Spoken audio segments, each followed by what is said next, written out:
Manuel Géa, bonjour. Bonjour. Alors vous avez un CV plus long que l'Ancien Testament, donc on va se contenter que quelques titres. Vous êtes depuis des années donc au plus près des biotechnologies, du numérique en santé. Vous êtes donc CEO de Biomodeling System. Vous êtes cofondateur du fameux Medicène. Vous êtes aussi administrateur du pôle pharma, qui est le principal cluster pharmaceutique en Europe, c'est ça, non ? Europe. Oui. Alors vous avez une approche avec Biomodeling System. Vous avez une approche assez particulière de la maladie, une approche intégrative. Tout à fait. Et on peut illustrer par exemple avec ce qui s'est passé sur le Covid, qu'en fait vous avez aujourd'hui une hyper spécialisation de la médecine. Vous avez le spécialiste de tel virus, vous avez le virologue, le cancérologue, et en fait on a perdu cette vision globale et holistique. Oui. Et le point important, c'est que pendant cette crise, en fait, on n'a pas vu apparaître, vous savez, le fameux interniste. Ouais. Docteur House, si on peut dire. On va en reparler. D'accord. Vous parlez beaucoup de heuristique. Expliquez un petit peu ce que c'est que l'heuristique. Tout à fait. Pour illustrer l'heuristique, c'est en fait l'enquête de police. C'est-à-dire que vous avez des suspects, vous avez des preuves, et vous allez essayer par différentes voies pour construire en fait la meilleure solution. Où votre objectif, c'est de vous faire une prise de décision. Ce n'est pas la meilleure obligatoirement, mais vous allez au fur et à mesure pouvoir faire tomber des hypothèses qui ne sont pas bonnes, de façon à arriver à un moment donné à se dire, ok, cette solution-là est tout à fait acceptable, et je vais pouvoir maintenant la tester et l'évaluer. Ouais. Donc l'heuristique, il faut bien comprendre, c'est j'essaie par cette voie-là, j'essaie par l'autre, et c'est en combinant tout ça que j'essaie de trouver une solution acceptable. Ouais. Les autres sociétés, structures ne font pas toujours ça. Non, aujourd'hui nous sommes la seule société au monde à avoir développé l'heuristique, donc cette approche de biologie intégrative. Pourquoi ? C'est parce que pour faire ce métier, il faut des biologistes intégrateurs, donc c'est des gens qui ont des compétences très larges en termes qui ne sont pas des spécialistes d'un domaine, et des outils pour les aider à travailler. C'est le contraire, si vous voulez, de l'IA classique, où les outils sont censés tout faire. Nous, ce sont des humains et des outils pour les aider à travailler. Ouais. Vous dites souvent que vous raisonnez sur le mécanisme de la maladie. Tout à fait. Ouais. Ce qui est très important de comprendre, c'est que nous avons souvent des gens qui voient, par exemple dans le cas d'Alzheimer, on voit des plaques dans le cerveau, donc il y a des gens qui ont dit plaques pas bien, donc je vais faire péter les plaques. Oui, sauf que les plaques, c'est des conséquences ou ce sont des causes ? Bien sûr. À quel moment elles arrivent ? Est-ce qu'elles sont des protections ? Et donc, ce que nous faisons, c'est que dans cette approche de mécanisme, eh bien, on va essayer de décrire la vie, la dynamique de la maladie, pour pouvoir l'expliquer déjà à des cliniciens, et pour pouvoir ensuite identifier quels sont les meilleurs moyens d'agir pour développer des solutions thérapeutiques. Avec parfois des solutions thérapeutiques qui existent déjà. Tout à fait. Des médicaments qui existent déjà. Voilà, parce que ce qui est important de comprendre, c'est que pour plusieurs causes, par exemple, vous pouvez avoir un même mécanisme activé, et lorsque vous avez compris quels sont ces mécanismes sur lesquels il va falloir travailler, eh bien, vous allez chercher des molécules qui sont connues pour agir sur cette zone-là.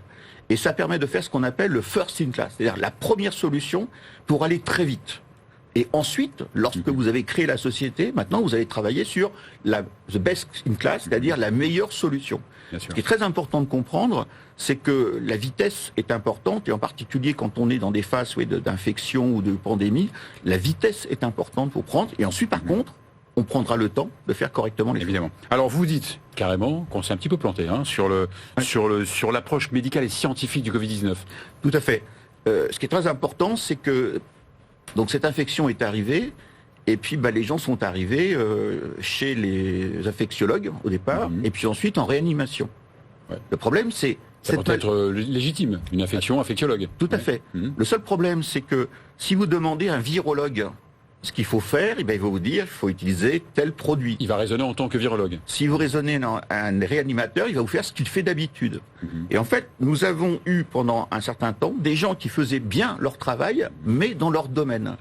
Et en fait, vous avez peut-être remarqué, on n'a jamais entendu parler des internistes. Vous savez, cette fameuse spécialité qui sont en fait qui couvrent en fait toutes les spécialités. Voilà, ce sont les super généralistes que tout le monde attend. Et ces gens-là, avec les immunologues, auraient vu que finalement, pendant une première phase, cette maladie est bien une maladie virale, mais en fait, les cas graves et les gens mouraient d'une tempête cytokinique. Vous dites que cette maladie, on la connaissait déjà ? Bien sûr.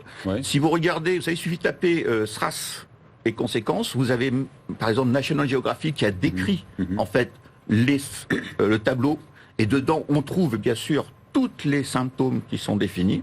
Il suffit de taper sur Wikipédia, vous avez tempête cytokinique. En fait, c'est que tout simplement, les gens n'avaient pas cette vision globale.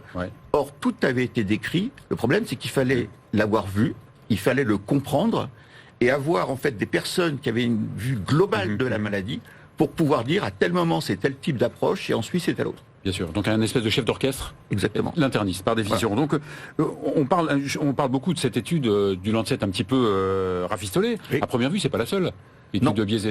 Alors, beaucoup de gens en fait, c'est la première fois que ce débat devient médiatique. Il faut savoir qu'en 2014, l'université de Stanford a créé l'Institut Metrix pour lutter contre la mauvaise science. Le Metrix Institute of Stanford, oui. Exactement. Et le premier travail qui a été fait a montré que 85% de l'effort de recherche publié dans des revues à comité de lecture était gaspillé pour de la fraude ou de l'exagération. Et un deuxième travail a montré ça fait froid dans le dos quand même. Tout à fait, mais c'est la réalité. Et ce qui est très important de comprendre, c'est que c'est pas la faute des chercheurs. Vous savez, on a ce qu'on appelle le publish ou perish. C'est-à-dire tu publies ou tu meurs. Et donc il y a une pression à la publication, ce qui fait que quelquefois, les gens vont un peu trop vite, choisissent.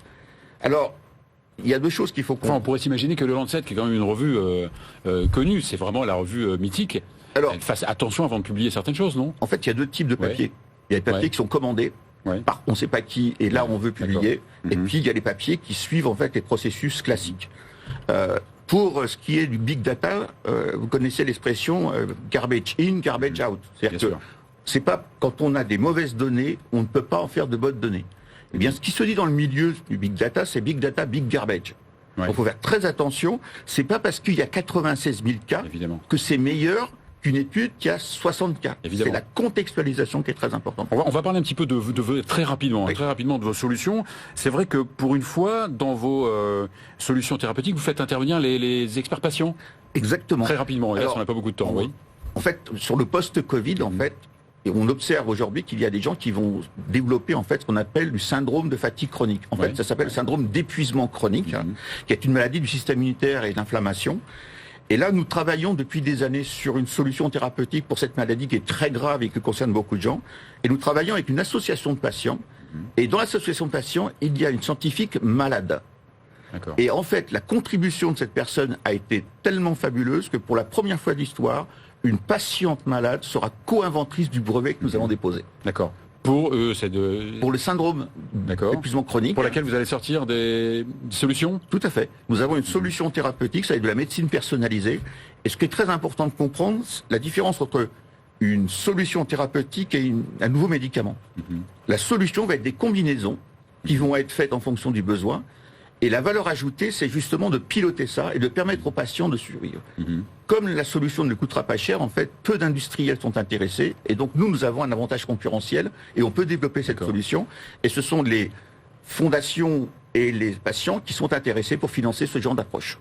Génial, bravo. Heureusement qu'on vous a pris en dernière partie, parce que vous êtes tellement passionné qu'il n'y aurait plus de place pour les autres. Il faudra absolument revenir, c'est vraiment très intéressant.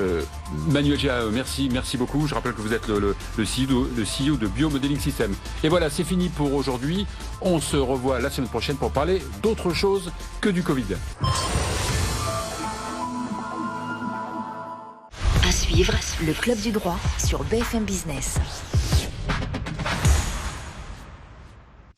Du lundi au jeudi sur BFM Business, à midi, Edwige Chevrillon donne la parole à ceux qui font l'actualité économique. Alors que la société entière a été impactée par la crise sanitaire, découvrez comment les grands patrons, décideurs et politiques réagissent maintenant aux bouleversements économiques. Qu'envisagent-ils pour le monde d'après? Comment construisent-ils l'avenir? L'heure H, 1 heure d'interview pour comprendre les mutations du monde économique. L'heure H, présentée par Edwige Chevrillon, du lundi au jeudi à midi sur BFM Business.